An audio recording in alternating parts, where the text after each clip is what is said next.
ये गोश्त है, ये देखें, ये आपस में नहीं चिपके, तो इसलिए मैंने सबके ऊपर नाम लिख दिया ताकि मुझे निकालने में मुश्किल नहीं हो।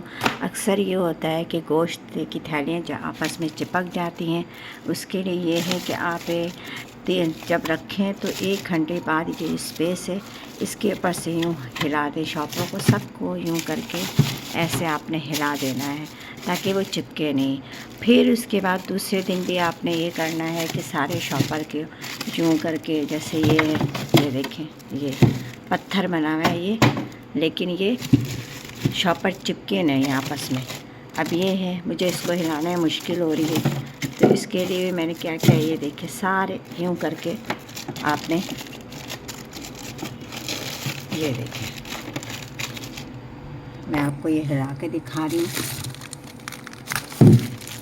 इस तरीके से आप लोगों को भी, ये देखें, ये देखें सब ये देखिए सब पत्थर बना है, लेकिन क्या है,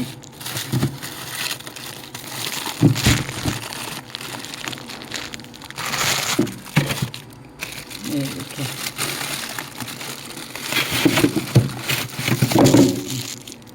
ये सब, ये देखें सब पत्थर है, लेकिन कोई शॉपर भी आपस में नहीं चिपका है। इसका तरीका ये है कि आप 3-4 घंटे के बाद इसको जो है हिला दिया करें। तो 2-3 दिन आप इसी तरह से हिलाएंगे जब तक ये बर्फ़ बन जाएगा, तो आप फिर उसके बाद छोड़ दें और इसके बाद बिल्कुल टेंशन फ्री हो जाएं।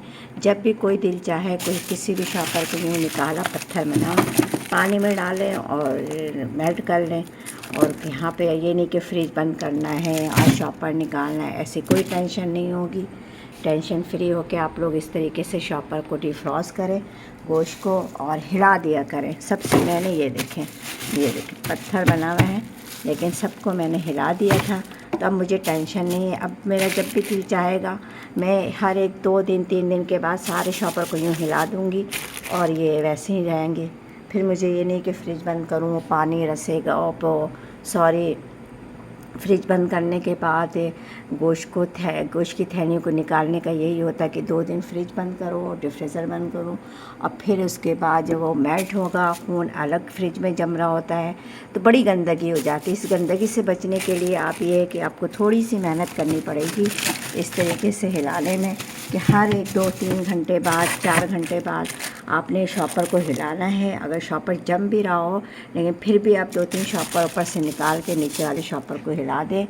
और ये इस तरीके से आप लोग करें और मेरे इस तरीके को इंशाल्लाह पसंद आएगा आप लोगों को। और मुझे भी दुआओं में याद रखें। अल्लाह हाफिज़।